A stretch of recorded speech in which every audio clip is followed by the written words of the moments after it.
नमस्कार, द राजधर में आपका बहुत बहुत स्वागत है। मैं हूं आपके साथ सत्यम तिवारी। वित्त मंत्री निर्मला सीतारमण ने यूनियन बजट पेश किया और उसी बजट के खामियों और उपलब्धियों के बारे में जानने के लिए हम major general retired SP Sinha ji के सर के पास मौजूद हैं। इनसे जानेंगे कि जो विपक्ष का लगातार पलटवार भी हो रहा है बजट को लेकर, सबके बारे में हम एक चर्चा करेंगे। तो आइए चर्चा की शुरुआत करते हैं। सर, आपका राजधर में बहुत बहुत स्वागत है। धन्यवाद। सर, जो आज यूनियन बजट पास हुआ, इसके बारे में क्या कहना चाहेंगे? इसकी उपलब्धियाँ क्या हैं, इसमें खामियाँ क्या हैं, अपनी राय क्या व्यक्त करना चाहेंगे? देखिए, जब बजट की हम बात करते हैं तो दो दृष्टिकोण से देखने की ज़रूरत है। पहला, ओवरऑल बजट, और दूसरा कि बजट यदि एक डिफेंस बजट के दृष्टिकोण से देखने की ज़रूरत है। अब ओवरऑल बजट की बात करते हैं। जिस तरह से हिंदुस्तान का आर्थिक विकास का कोरोना के चक्कर में झटका लगा, उसको मद्दे नज़र रखते हुए विश्व के सभी देश कितने बर्बाद हो गए हैं, चाइना छोड़ के। चाइना तो रिकवर कर लिया, लेकिन बाकी देशों की तो बहुत बुरी हालत है। हम तो फिर भी बहुत अच्छे पोजीशन में हैं। तो ये जो झटका मिला, एक गाड़ी मतलब 60 किलोमीटर की स्पीड से जा रही है और सडनली 2 किलोमीटर पे आ जाए, तो दूरी तय करने में तो वक्त लगता है। तो माहौल इतना ख़राब था। इस स्थिति में ये बजट, यदि आप उसको तराजू पे तौलें तो अच्छा बजट है। क्यों? क्या क्या मुख्य बिंदु है? पहला, हेल्थ केयर में काफ़ी पैसा दिया गया है, करोड़ों में दिया गया है। इंफ्रास्ट्रक्चर के लिए एलोकेशन दिया गया है। एग्रीकल्चर के लिए पेट्रोल पे, डीजल पे सेस लगाया गया है, लेकिन इस सेस का प्रभाव आम आदमी तक नहीं पहुंच रहा है। ये अच्छी बात है, आम आदमी तक नहीं पहुंच रहा है। तो उसका जो है स्टेट गवर्नमेंट को थोड़ा सा झटका लगेगा, लेकिन आम आदमी पे इस पर कोई फ़र्क नहीं पड़ रहा है, ये बात। तो ओवरऑल एक बहुत अच्छा बजट है। और कोई भी बजट, ऐसा बजट जो होता है, जब बीमारी से एक आदमी निकलता है आईसीयू से, तो उसको दौड़ने में थोड़ा वक्त लगता है, थोड़ा टॉनिक खाना पड़ता है। तो ये जो टॉनिक निर्मला सीतारमण जी ने दिया है, अच्छा टॉनिक है। टॉनिक शरीर में पचाने में थोड़ा टाइम लगता है ना भाई। आप ऐसा नहीं है कि अभी शाम को खाए सुबह ठीक हो गए। दवाई असर करने में टाइम लगता है, तो असर करेगा, अच्छा करेगा। और जैसा मैंने कहा कि हेल्थ सेक्टर और इंफ्रास्ट्रक्चर की वजह से रोजगारी बढ़ेगी, और जो बेसिक पिलर्स है इकोनॉमी का, वो मजबूत होगा। उसके बाद आप बिल्डिंग पे बिल्डिंग, आप तल्ला पे तल्ला खींचते रहिए। तो इस दृष्टिकोण से आप देखिए तो बहुत अच्छा बजट है। अब हम आते हैं डिफेंस बजट पे। देखिए, पहले हम डिफेंस बजट का कॉन्सेप्ट क्लियर करना चाहते हैं। डिफेंस बजट की जब हम बात करते हैं तो उसका दो हिस्सा है, कैपिटल एक्सपेंडिचर और रेवेन्यू एक्सपेंडिचर। अब दुख की बात यह है कि रेवेन्यू एक्सपेंडिचर पूरे डिफेंस बजट का 75% खा जाता है, और कैपिटल एक्सपेंडिचर खाली 25% रहता है।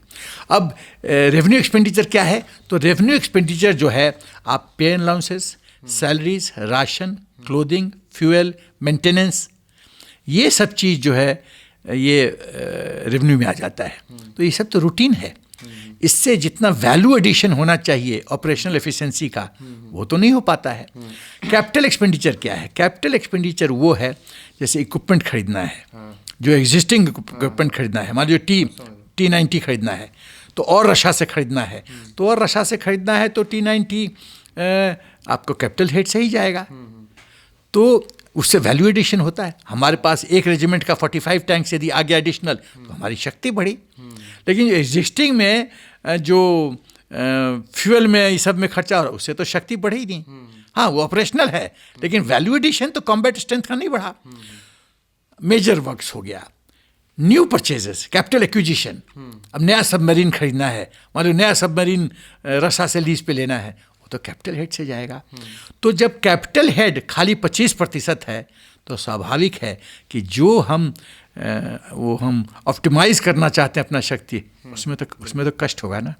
तो ये मैक्रो चीज़ समझने की ज़रूरत है कि कैपिटल और रेवेन्यू में रेशियो अच्छा करना पड़ेगा। कम से कम कैपिटल 50% होना चाहिए। अब हम आते हैं कैपिटल पे ही। देखिए, कैपिटल प्रोक्योरमेंट बहुत, मैं आर्मी हेड क्वार्टर्स में प्रोक्योरमेंट विंग में था, और मैं बहुत क्लोज क्वार्टर से मैं पूरा बजटिंग देखा हूँ, और मैंने सब मीटिंग में अटेंड करता था।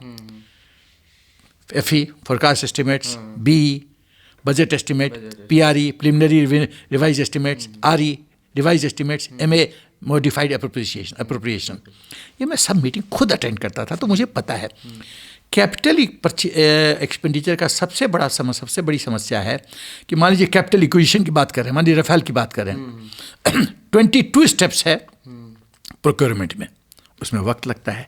आप देखिए कि कांग्रेस ने AON acceptance of necessity Rafale का 2001 में शुरू किया, 2012 में रफाल को L1 घोषित किया, कितने साल लगे? 12 साल। सप्लाई ऑर्डर क्यों नहीं प्लेस किया? मोदी जी आते हैं और वो 1.5 साल में G2G बेसिस पे, गवर्नमेंट टू बेसिस पे वो वहाँ पे अपना ट्रांजैक्शन कंप्लीट करते हैं, और रफाल अभी 11 हमारे पास आ गया अम्बाला में। तो कैपिटल इक्विपमेंट एक्सपेंडिचर में जो प्रोसेस है उसको तेज करने की ज़रूरत है। जो स्टेप्स है AON to placement of supply order, ये जो बीच के स्टेप्स हैं 21-22, उसमें गति लाने की ज़रूरत है। क्योंकि होता क्या है, दूसरा कमी कैपिटल एक्सपेंडिचर में कहता हूँ, ये जो कैपिटल एक्सपेंडिचर में जो जीरो बजटिंग सिस्टम है, what is zero budgeting system? कि भाई फाइनेंशियल ईयर खत्म हुआ, उस हेड का जीरो हो गया, फिर फ्रेश अलॉटमेंट होगा नेक्स्ट बजट में। गलत भाई, जब कैपिटल एक्सपेंडिचर का कुछ होता है नॉन लाइबिलिटीज, जो आपको पता है नेक्स्ट फाइनेंशियल ईयर में बुक होगा ही होगा क्योंकि सामान आ गया है, और कुछ होता है एंटीसिपेटेड लाइबिलिटीज, जो आप एंटीसिपेट करते हैं, उसमें कमी बेसी हो सकती है। लेकिन जो कमिटेड लाइबिलिटी है वो तो सभी को ज्ञात है कि भाई 10 रफाल आ गया तो उसका पैसा पेमेंट करना है, उसमें तो किंतु परंतु नहीं है। लेकिन जब आप बजट को लैप्स करवा देते हो तो फिर से नया प्रोसेस शुरू होता है, उसमें डिले होता है। लेकिन यदि जो कैपिटल एक्सपेंडिचर का जो हेड है उसमें non lapsable roll on budget का प्रावधान किया जाए तो उससे फ़ायदा होगा, इमीडिएट पेमेंट होगा, और जहाँ से हम परचेज करते हैं उनका विश्वास बढ़ेगा कि डिले नहीं होगा। 2 चीज़ें हो गई। तो अब दूसरी बात जो मैं कहना चाहता हूँ कि क्या क्या हम एक्सपेक्ट करते हैं इस बजट से। तो बजट से यदि हम एक्सपेक्ट करते हैं एक सेना अधिकारी के रूप में, भूतपूर्व सेना अधिकारी के रूप में, तो जो कुछ मुख्य बिंदुओं पर मैं टिप्पणी करना पसंद करूँगा। देखिए, जो मॉडर्न आर्मीज़ हैं, जो अच्छी आर्मी हैं, वो 30-40-30 कॉन्सेप्ट फॉलो करते हैं। वो क्या है? इक्विपमेंट का यदि क्वालिटी देखिए तो 30 पुराना, 40 करंट टेक्नोलॉजी, और next 30 state of the art future technology. 30-40-30। Hindustan में क्या है? 68% है ओल्ड टेक्नोलॉजी, जहाँ 30% होना चाहिए, 68%। दूसरी बात, हमारा जो इंपोर्ट कंटेंट है, हम विश्व के सबसे बड़े आर्म्स इंपोर्टर हैं, आत्मनिर्भर नहीं है। मेक इन इंडिया कुछ कॉन्सेप्ट ही नहीं था पुराने सरकारों के समय। 68% हम इंपोर्ट कर रहे हैं अपना रिक्वायरमेंट का, डॉलर्स जाता है, बेरोजगारी बढ़ती है। तो ये जो है तो अब 30-40-30 में है, तो मॉडर्नाइजेशन बहुत ज़रूरी है। State of the art equipment होना चाहिए। आपके पास यदि ब्रह्मास्त्र है और मेरे पास छोटा सा अस्त्र है तो आप तो मेरे को हरा देंगे। तो इक्विपमेंट तो क्वालिटी होना चाहिए। दूसरा है डिफिशिएंसी ऑफ क्वांटिटी हमको क्वालिटी। यदि इंडियन एयरफोर्स को 42 fighter jet air squadron authorise है, 42 क्यों नहीं है, ये प्रश्न उठता है। चाइना जो थ्रेट परसेप्शन, देखिए जब ऑपरेशन प्लानिंग बनती है थ्रेट परसेप्शन पर बनती है। चाइना हमारा, पाकिस्तान कुछ भी नहीं है, चाइना हमारा दुश्मन है, मेन दुश्मन चाइना है। लद्दाख में हम देख चुके हैं, डोकलाम में हम देख चुके हैं। तो चाइना फ्रंट पे लद्दाख में एक नया कोर रेज करने की ज़रूरत है। एक कोर में 20,000, एक डिवीज़न में 20,000, एक कोर में 3 डिवीज़न होता है, 60 से 75,000 ट्रूप्स रेज करना है। उसके लिए तो पैसा चाहिए। तो फिर 2 मिनट और दीजिए। जो चाइना का बजट है, डिफेंस बजट, वो हिंदुस्तान के सेना के बजट से 3.5 गुना ज़्यादा है। भूतकाल में हमारा था 46 बिलियन, उनका था 131 बिलियन। ये गलत है। आप अनइवन प्लेटफॉर्म देंगे लड़ने के लिए तो फिर बड़ा मुश्किल हो जाता है। अपने शौर्य से तो हम चीन को परास्त करते हैं, लेकिन रोकड़े की बात है ना।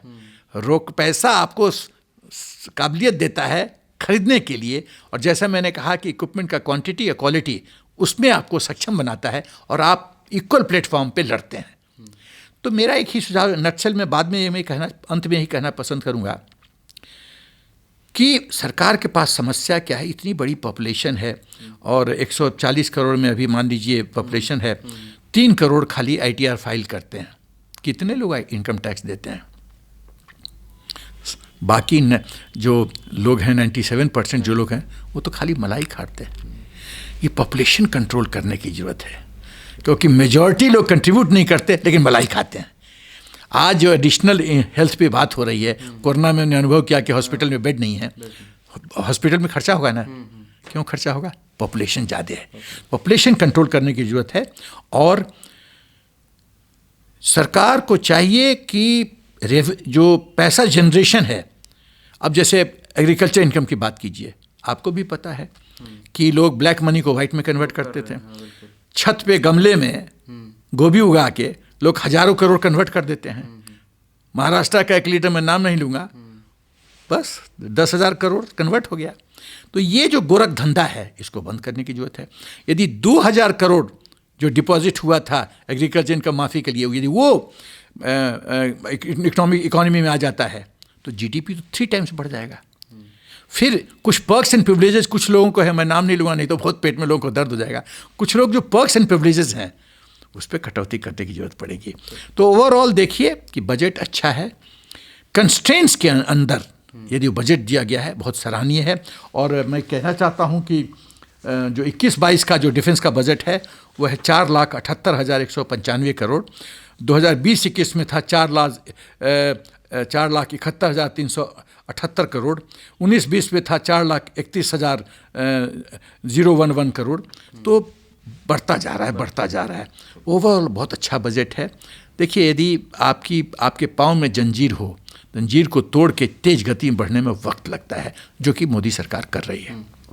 आज राहुल गांधी जब बजट पेश हो रहा था उसके पहले ही उन्होंने बजट के बारे में कुछ बात की। उन्होंने कहा सरकार को रक्षा, जो भी समझौते हैं, रक्षा की जो चीज़ें हैं, डिफेंस की जो चीज़ें हैं, उसमें ज़्यादा पैसा लगाना चाहिए।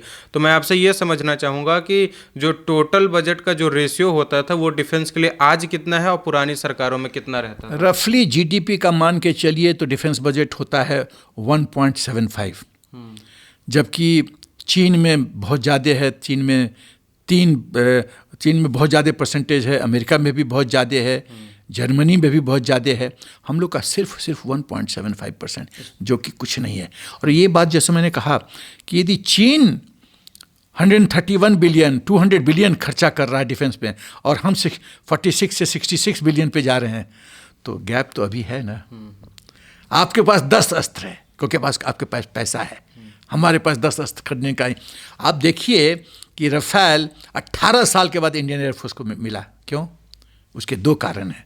नियत ठीक नहीं थी लोगों का, मलाई चाहिए था। जब तक 2012 में L1 घोषित हुआ रफाल, तो सप्लाई ऑर्डर क्यों नहीं प्लेस हुआ? बताइए आप, ऑर्डर दिए, बताइए ना आप। जब ऑपरेशनल हमको ज़रूरत है, क्यों नहीं ऑर्डर हुआ? क्योंकि मलाई नहीं पहुंचा। तो ये चक्कर है इस देश में, दुर्भाग्य। तो अभी यदि L&T हॉविट्ज़र बना सकता है तो भूतकाल में L&T को बनाने का मौका क्यों नहीं दिया गया? आज टाटाज, महिंद्राज, L&T कितना अच्छा काम कर रहे हैं डिफेंस सेक्टर में।